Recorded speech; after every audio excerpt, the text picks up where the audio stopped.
where your treasure is, there will your heart be also. God has hidden unlimited treasures in His Word. Every time we open it, we can discover a new treasure, or admire an old one. What will we find today? Let's dig in. Here's Carla Early with Treasure Hunt in the Word. One summer, as God was preparing me to step out in faith into something that was completely out of my comfort zone, He had me study the book of Isaiah. As I look back over that summer, I saw how perfectly verses and passages from Isaiah had encouraged me and prepared me for what God had me to do that year. I thought maybe it could give you some encouragement too, if you're about to step out in faith. At first, I knew God had something for me, but I wasn't sure what it was. God gave me Isaiah 30, and there were several verses that really encouraged me. It says, "In returning and rest you will be saved. In quietness and confidence shall be your strength. Blessed are those who wait for Him. Your ears will hear a word behind you saying, 'This is the way, walk in it,' when you turn to the right or to the left." God was telling me to continue to rest and study His Word, and He would direct me when the time was right. And He did. He continued preparing my heart with Isaiah 26, 3-4, which says, "You will keep him in perfect peace whose mind is steadfast, because he trusts in you. Trust in the Lord forever, because Yahweh is your everlasting strength." Both before and after I found out what He wanted me to do, Isaiah 40 was extremely encouraging. It says, "God neither faints nor grows weary. He gives power to the weak," that's me. "Those who wait on the Lord shall renew their strength. They shall mount up with wings as eagles, run and not be weary, walk and not faint." I knew if I waited for His perfect timing for everything, then He would swoop down and carry me over some of the problems that I couldn't see my way through. Then He'd set me down on the other side. When I first started out in what He called me to do, things seemed to be falling apart, but God brought to mind Isaiah 28:16. "Whoever believes in me will not be put to shame."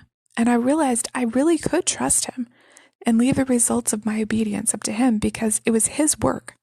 Since I've always been fearful of new things, God gave me a clinging verse, and I've clung to it ever since. Isaiah 41:10. "Fear not, for I am with you. Be not dismayed, for I am your God. I will strengthen you. I will help you. I will uphold you with my righteous right hand." I still cling to that hand.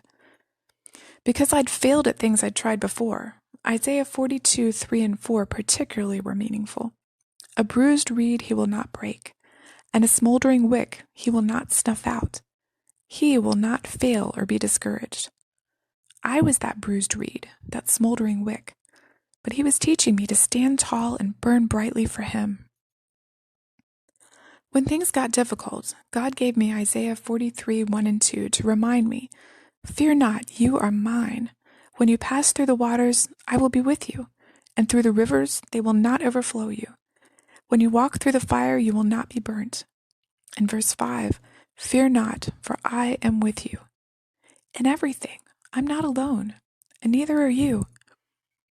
Isaiah 48:18 reminds me that if I obey, God would give me peace like a river, and righteousness like the waves of the sea, touching everything, traveling far and wide.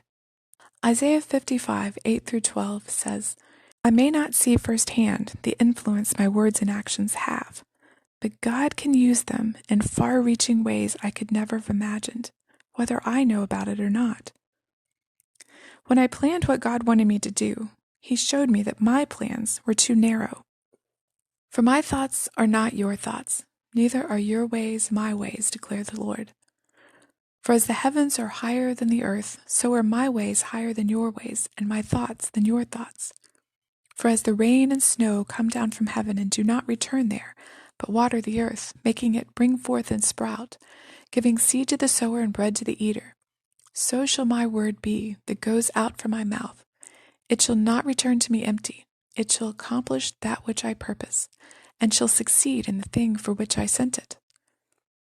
For you shall go out with joy and be led forth in peace. The mountains and the hills before you will break forth with singing, and all the trees of the field shall clap their hands." Isaiah 61, 1 through 3 taught me that all I did was for His glory alone. Isaiah 64, 8 reminded me to be moldable because I'm the clay, He's the potter. Looking back, God gave me that summer exactly what I needed, when I needed it, as I studied His Word and trusted in Him. And I know He'll do the same for you. How has God encouraged you through His Word? I'd love to hear from you. You can contact me at treasurehuntintheword@gmail.com. I'm Carla Early. Thanks for listening. And remember, where your treasure is, there will your heart be also.